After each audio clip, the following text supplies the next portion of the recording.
Geronson, one of the important poem of T.S. Eliot. Thomas Stern Eliot was his full name. We have already studied Marina, composed by T.S. Eliot. Now this is the second poem compiled for your syllabus. Geronson was written by T.S. Eliot. He was a great writer. He was a great modern writer just after W.B. Yeats. Although he was an American writer, but later on he settled in England. He was a modern writer, modern poet. So that's why he has described the things of his age, particularly the First World War. The devastation caused by First World War has an imprint over his mind. So that's why we find different themes related to World War, devastation, alienation, and different problems related with that. So Geronson is one of his poems that describes the present age, the modern age, the futility of modern age. Geronson is a word that has been taken from other language, Greek language, that means of old age. On of old age. On this theme, we have already studied different poems. W.B. Yeats has also written on the same theme. His past poems that we have recently studied, that the themes were also old age. So here the theme is also old age. So Geronson, the name derives from an old man. This is a monologue, as we have already discussed different terms and techniques. The narrator of the poem is an old man who describes about himself. In this way, he describes about his age, his time, and he also describes the meaningless life of an old person in this society. Further, he describes the problems of the society. He also describes his oldhood symbolizes the problems in the society, particularly where he was living in English society. The poem starts with an epigraph.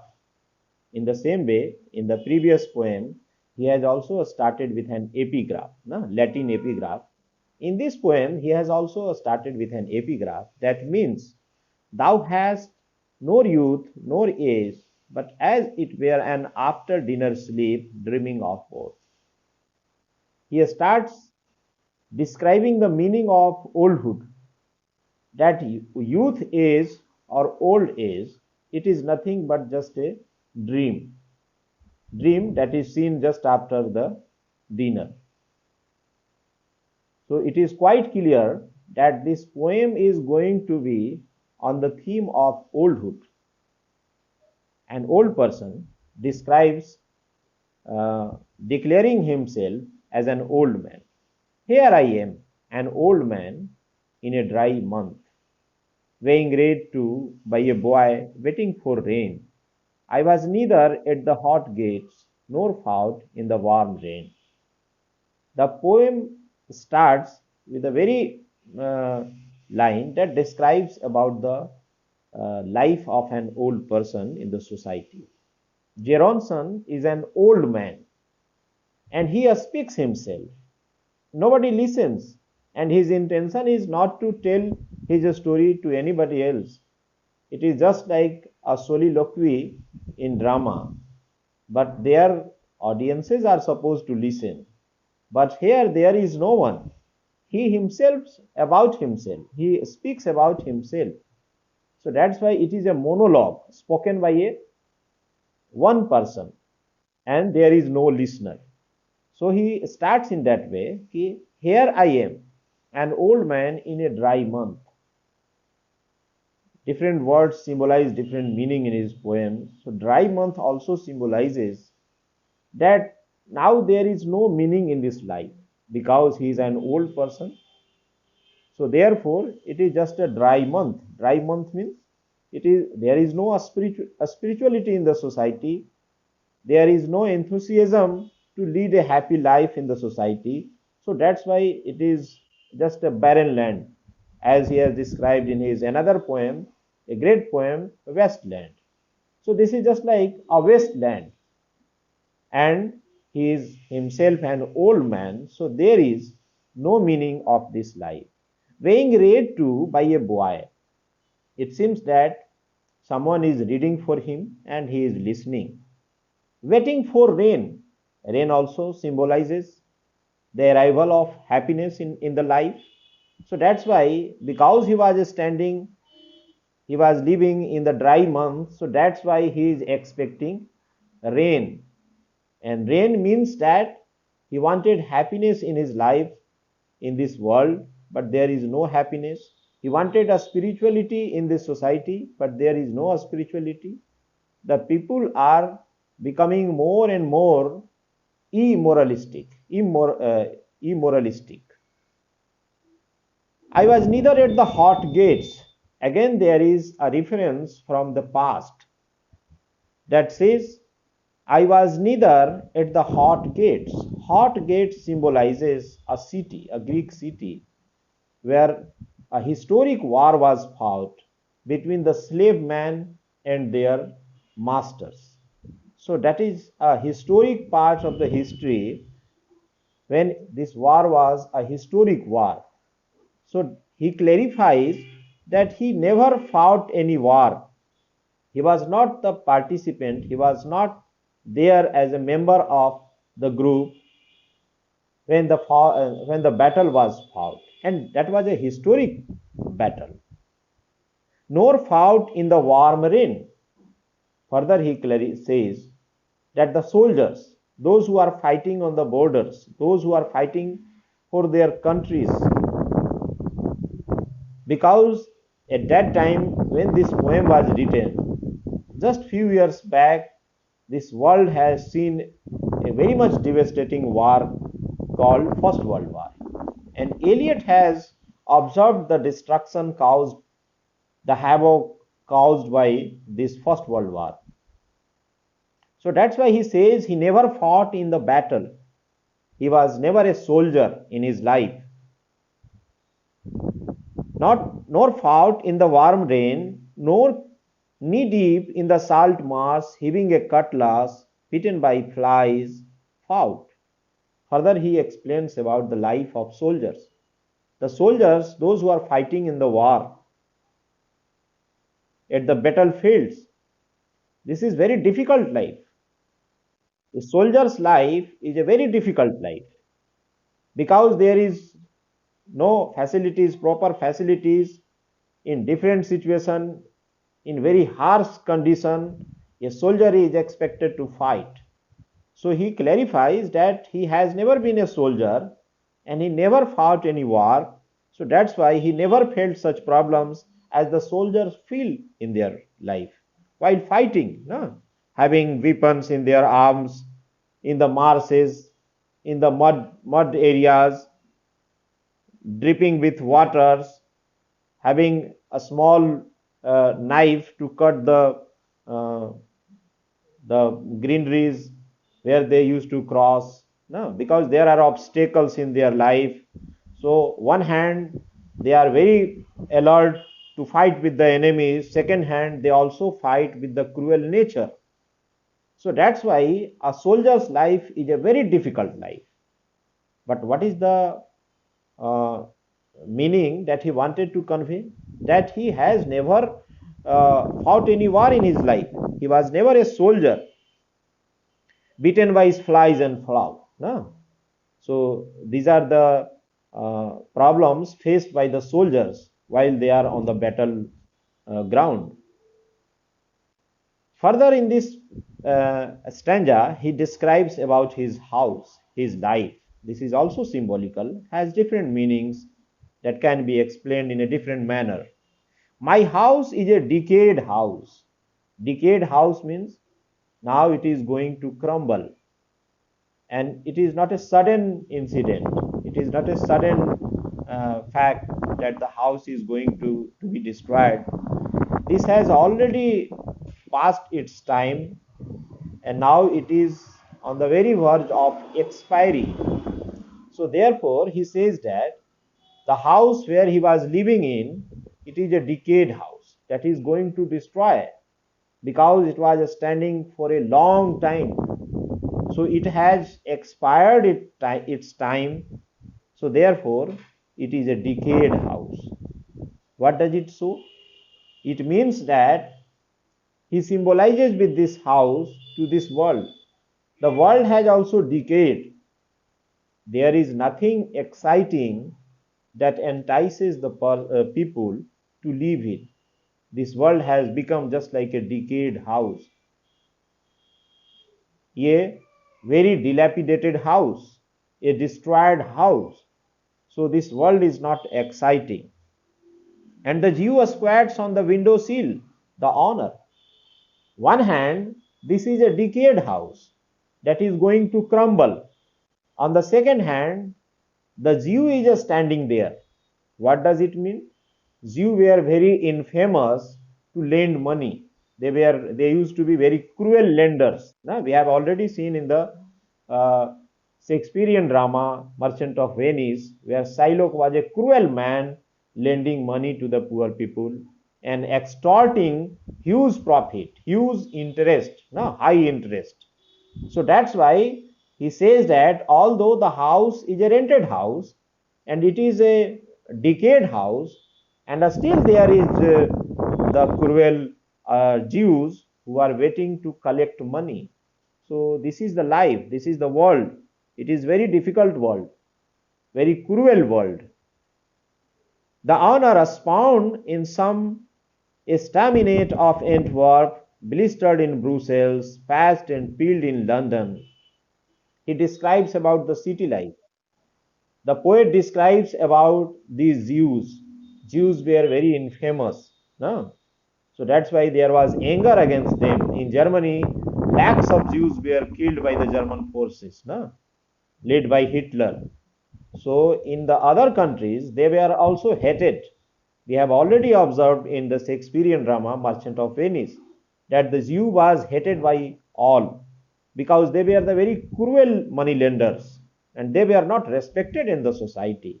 So there was anger against them from the very Shakespearean age, Elizabethan age, to the present day. People never respect the money lenders because this is not a good profession, good job.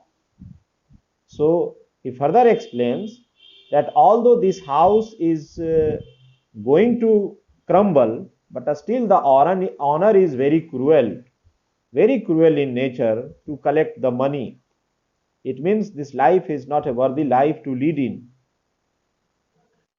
And further, he has described different cities that these Jews were brought up and educated and did their businesses.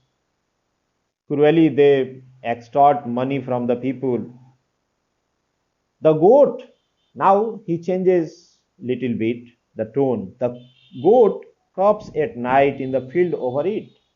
Jeronson, the old man, further he discusses that he is able to listen the sound of the goats that are grazing overhead on the mountain hill. Rocks, moss, stone crop, iron muds. These are the things nearby that he has described the setting. The women keeps the kitchen, makes tea.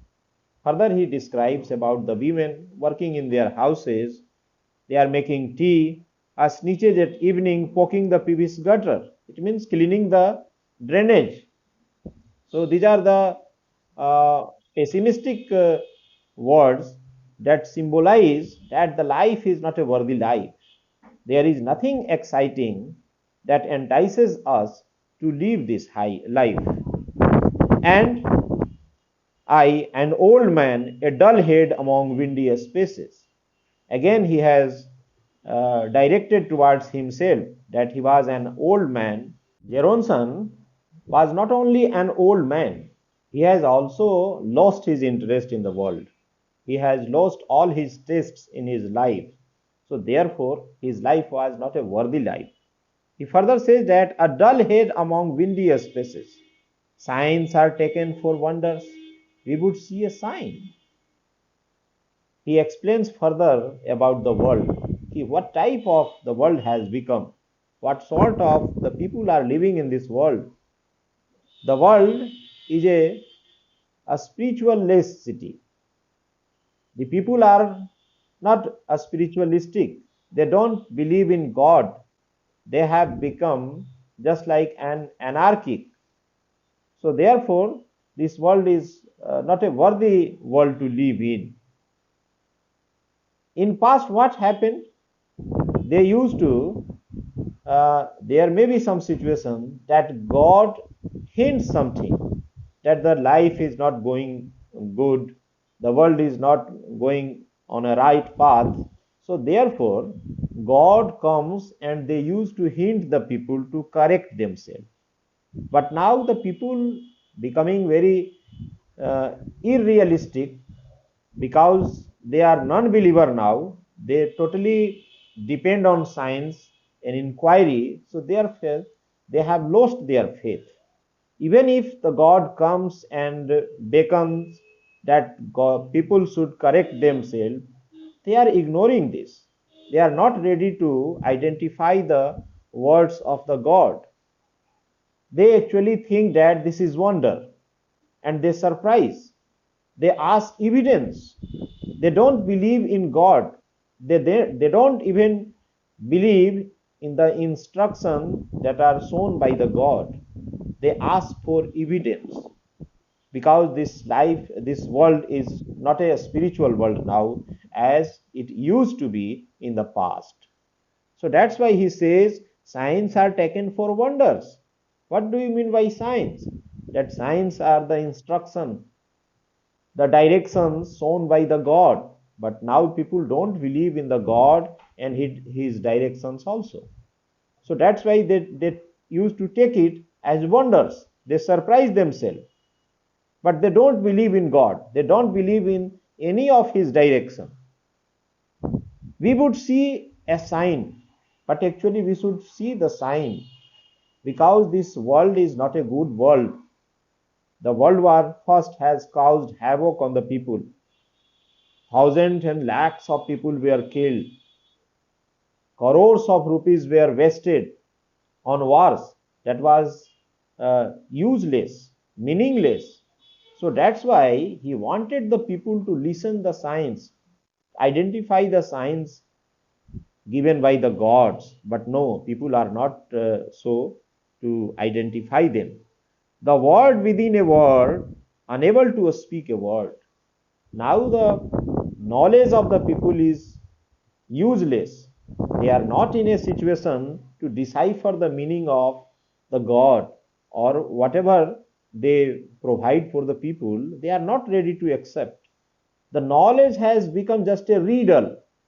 Even after getting educated, the people are not in a situation to decipher anything, to understand the feelings, to understand the thought.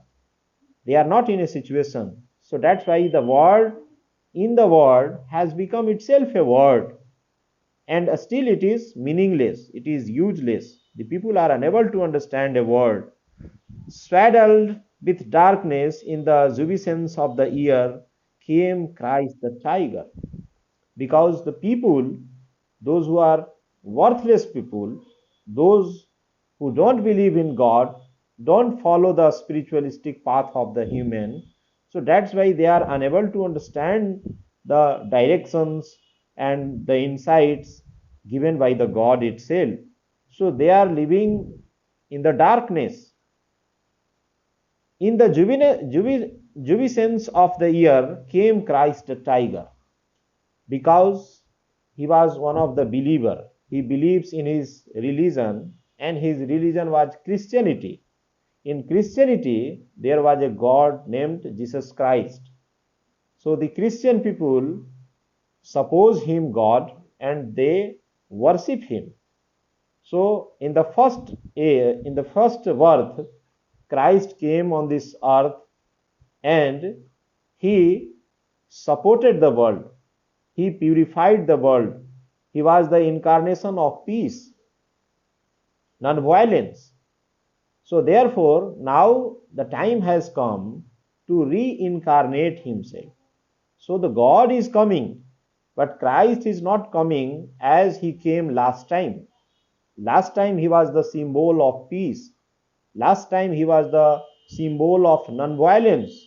But this time, because the world is not like that the previous time, so that's why he will incarnate as the tiger. What does it mean? What does a tiger symbolize? The tiger symbolizes ferocity, fierceness, no? That a tiger is a dangerous animal. So the God will be also just like a tiger, no? The tiger's attribution will be there in Christ. So he will be taking incarnation as the tiger. So Christ the tiger. Why? Because the world deserves a tiger like God, not a saint like God, not a so godly as Christ was there in his first birth. So in the second time, because the world deserves a tiger, a ferocious God, so that's why the Christ will come, and he will come like a tiger in this world, so that he may control this world, because this world has become difficult to control. In the next stanza, he further describes, in depraved May, dogwood and chestnuts flowering Judas. Now, after talking about the incarnation of God, incarnation of Jesus Christ, about his second birth, he is talking about the wrongs, the misdeeds of the people in the present age, in the present time, in the present world. That now this is depraved May. Depraved May means there is no morality. The people are bereft of morality. They have become corrupted. Everywhere prevalent corruption in the society. So therefore, this world has become corrupted. Just like dogwood or chestnuts, these are the name of the flowers. So just like flowers, the wrongdoers, the misdeeds are growing in the society. It means the bad people are flourishing in the society, and good people, they are being controlled by the bad people. Flowering Judas, again there is a reference that Judas was a person. Who was that person? Judas was very infamous person in the time of Christianity, at the time of Jesus Christ. It was Judas. The movie is also, there are different materials on Judas. Judas was the person who deceived Christ. Due to Judas, he was killed. No? He was crucified. I think you know about Jesus Christ, that he was crucified. So that's why there is the sign of plus. No? So on that structure, he was crucified while he was alive. Several days he was alive. In that way, he was murdered. And who deceived him? It was the Judas. So what is the meaning of these lines given by T.S. Eliot? He wanted to say that the people have just become just like Judas. It means they are the deceitful person. They are not the trustworthy people. They will deceive the people. So now this is the age of Judas. Now this is the age of bad elements. Good elements are not respected in the society. The bad elements are there in the society who are dominant, or they are playing the vital role to control in the society. No? So that's why he says that people like Judas are coming to this life, to be eaten, to be divided, to be drunk. This has become the usual routine of the people. People are just eating and drinking and becoming merry. They are not spiritualistic. They don't anything. They think anything. They are divided. They are drunk. They are depraved. So this is the world. Among whispers by Mr. Silvero with caressing hands at Limoses, who worked all night in the next room, by Hakagawa, bowing among the Titians, by Madame the Torquist in the dark room, shifting the candles, Fraulein Volkulp, who turned in the hall, one hand on the door, vacant shuttles. Actually, by giving these names, mentioning these names, he wanted to clarify the situation of the world, that the people are doing ungodly things. The things that people should not follow, they are doing the same things. So he has mentioned different names from different countries, from German to Japan, these European countries. The names have been mentioned from the different countries, signifying that the people are doing the same thing those who are not supposed to do. It means they are denying the path fixed by the God. They are doing ungodly things. So that's why this is not a worthy life to live. And as he is an old man, this has intensified his thinking that this is not a worthy life to live, because everything is ungodly. Everything is beyond the faith of Christianity. The people are not becoming real Christian. They are not behaving like a Christian. They are behaving out of Christianity. They are behaving like the Judas, like the bad elements. No? Beef the wind, I have no ghost. An old man in a draughty house under a windy knob. So now this is the life that I am living in a decayed house, in a haunted house. Haunted house means where ghosts are living. It means there is the coexistence of man and ghost. So now this is the draughty house under which he is compelled to live in, but it is not a worthy life to live.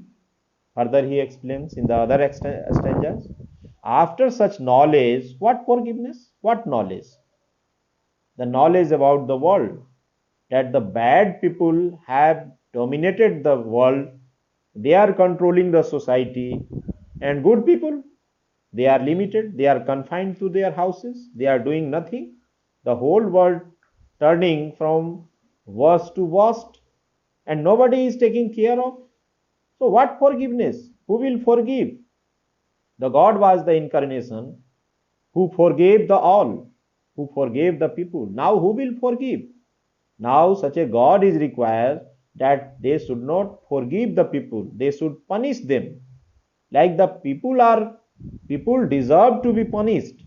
Think now, history has many cunning passages, contrived corridors, and issues, deceives with whispering ambitions, guides us by vanities.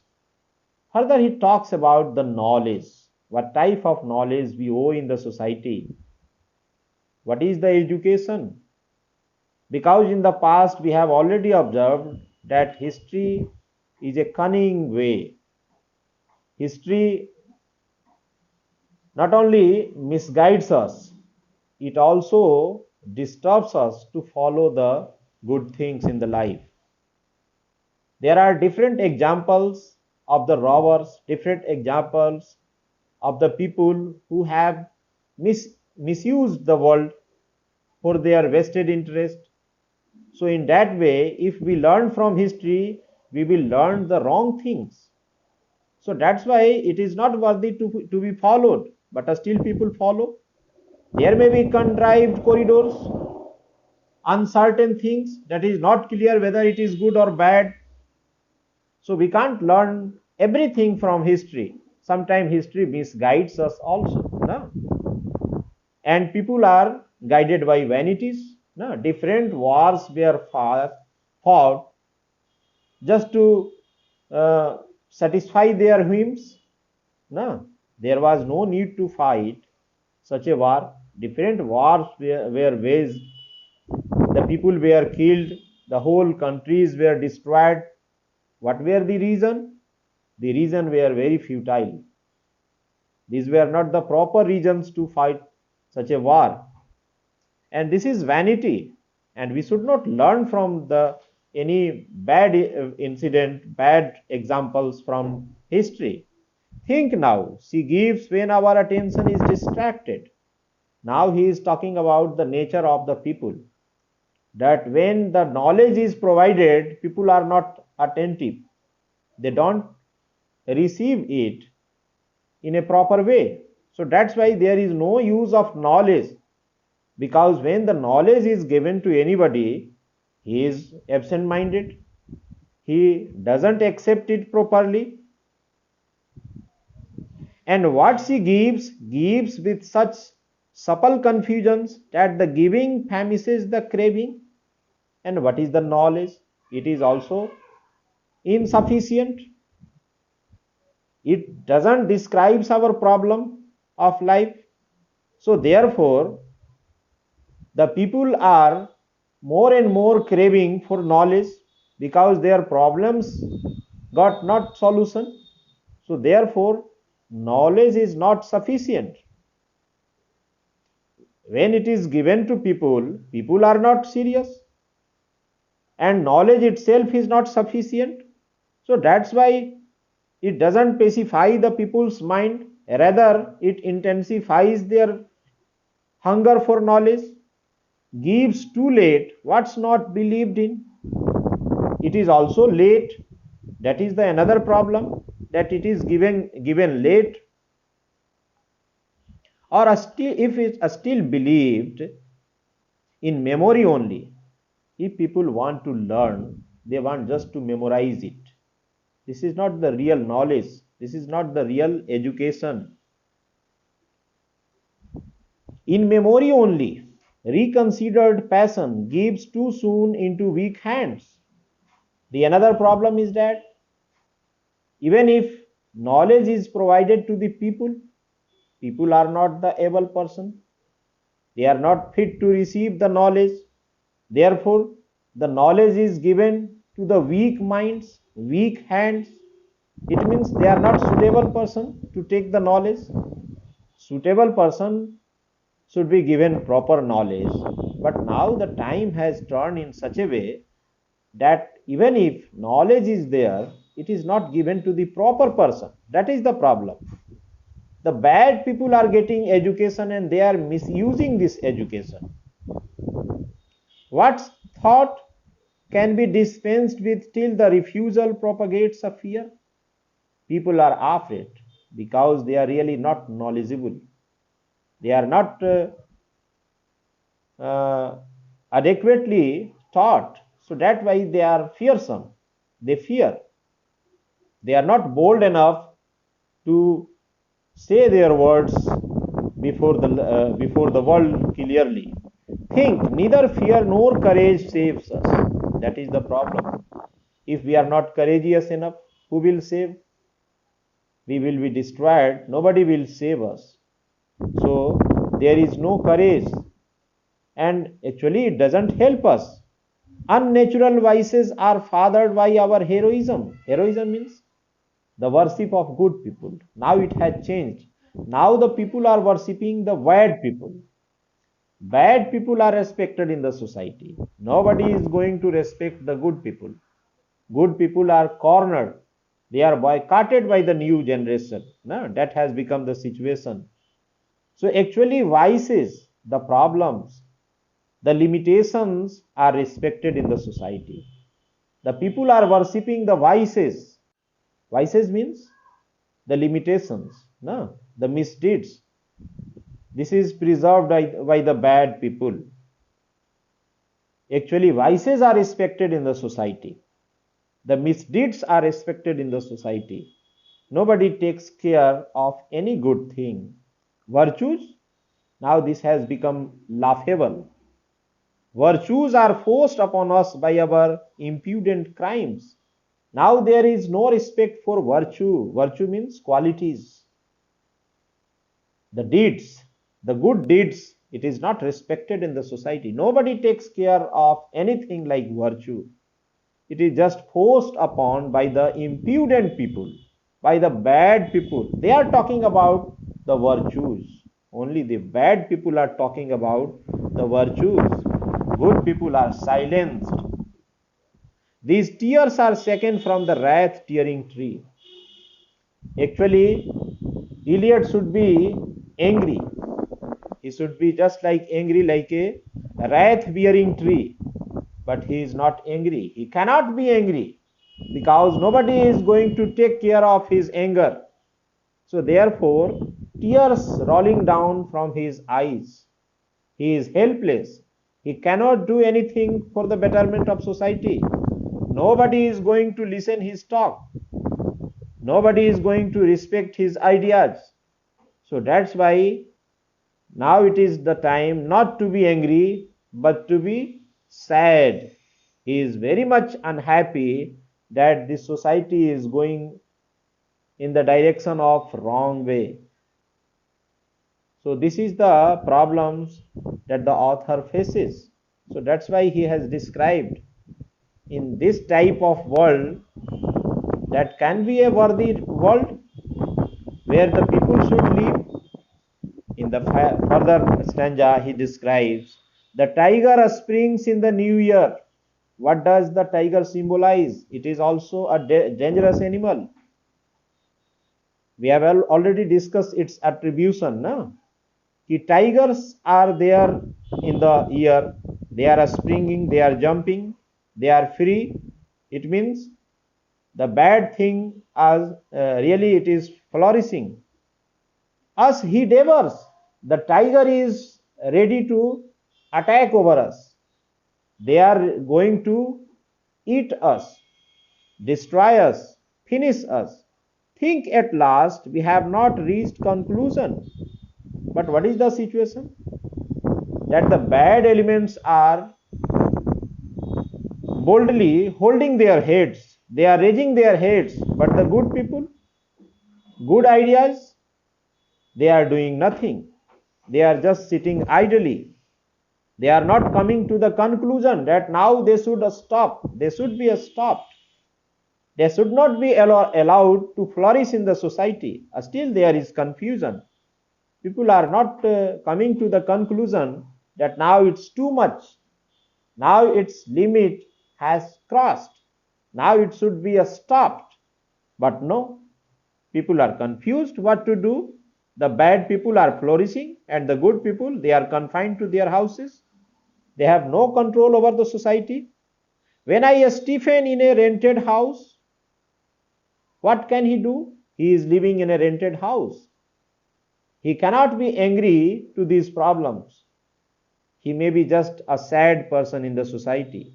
Think at last, I have not made this so purposelessly, and it is not by any concitation of the backward devils. Now he is pained to think about the world's misdeeds, the life of the people. This life is not a worthy life to live in. And the poet has some purposes to say these things, that the people should ponder over it. They should decide whether this is the good thing that is going on in the society or it is a bad thing and it must be stopped. This is just like a devil. Devil means Satan. Ghost. It must be controlled. Otherwise, this will destroy us. Actually, what is there in the poem? Poem is a pessimistic type of poetry, where there is nothing positive in this poetry. The poet talks only about the negativity. The whole poet is just a negative thing. So that's why he says that if we are not ready to save our life, to change this world, the Satan will destroy us. It will devour us. I would meet you upon this honestly. Now he is ready to explain this society. I that was near your heart was removed therefrom to lose beauty in terror in acquisition. I have lost my passion. Why should I need to keep it? Since what is kept must be adulterated. Further he explains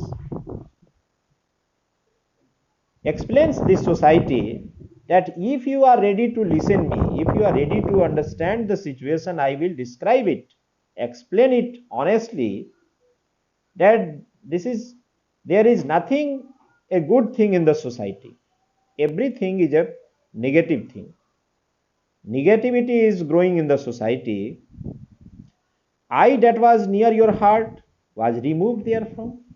It means the people are not friendly. They don't have faith to each other. Serious relationship is not accepted. Rather, it is denounced. The people are ready to break their good relationship. No, it means there is no heartly relationship. Everybody has removed the friendship.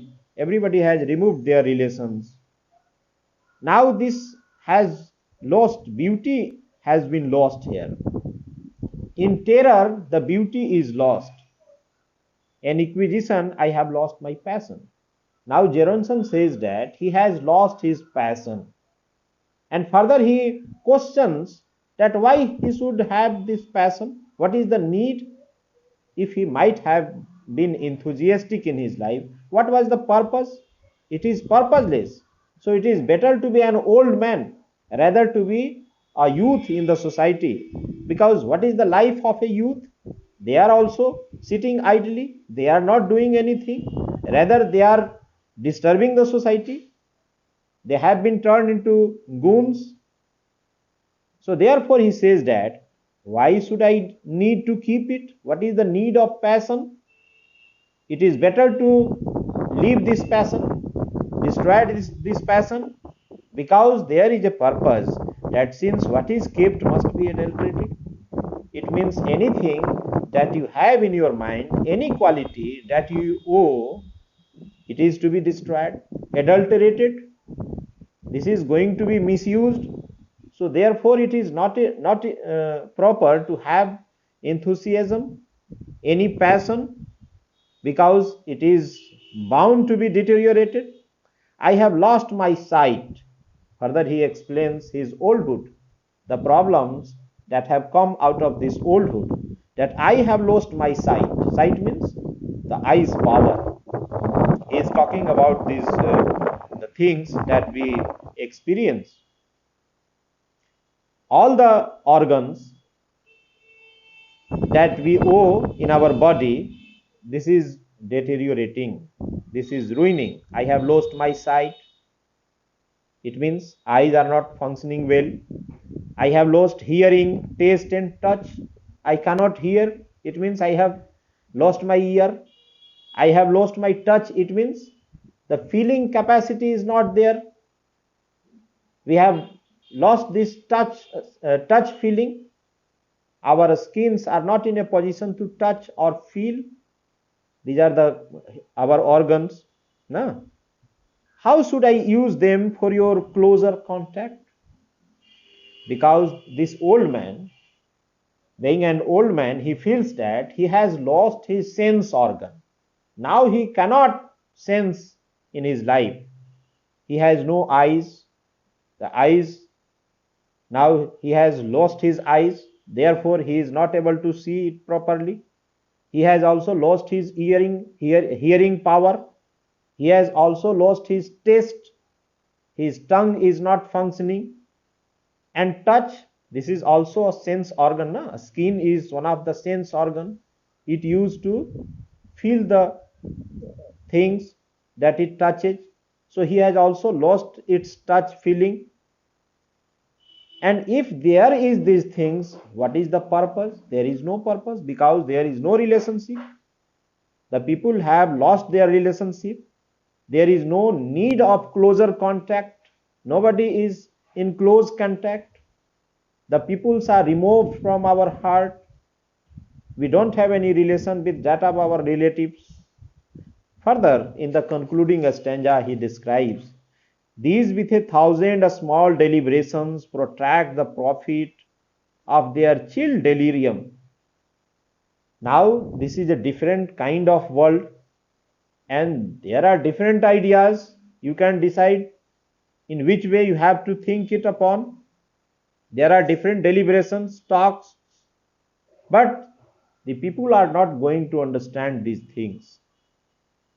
Profit of their chilled delirium. He has used a poetic device called oxymoron. These are two opposite words, chilled and delirium. Delirium is just a position after the fever. No, when the people are ill, they have high temperature, no, due to the fever. But now this is chill delirium. So the people are not in a condition to understand anything. So what is the use of this type of deliberation, discussions? Excite the membrane when the sense has cooled. You cannot force the people to memorize the thing, to recollect the positive things, because they have already lost their sense. They can't think anything. With pungent sauces multiply variety, because the original things they have already lost.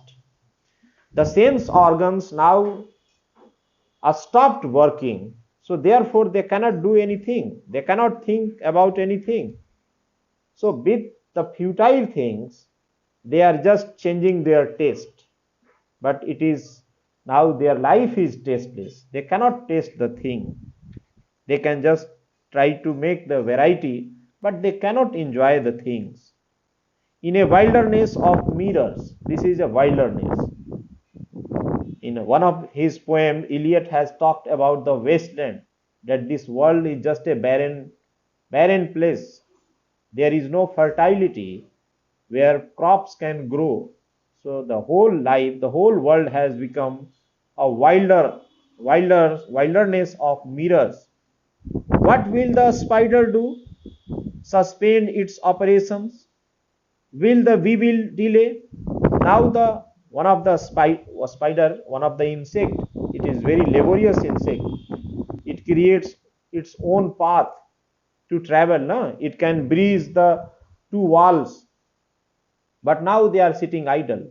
They are not doing itself. They are doing nothing. It symbolizes that the men are idle now. They are just hoping to be good, but they are doing nothing. They are just waiting. So they are useless. Even the spiders are sitting idle. They are not operational. They are not doing any work. B. Bell Hag, Fresca, Mrs. Camel, world beyond the circuit of the shuddering beer, in fractured atoms. Now everything, it is going to be destroyed. We are going to dismantle ourselves. Gull against the wind in the windy streets. One of the word, it is very difficult to fly in the sky.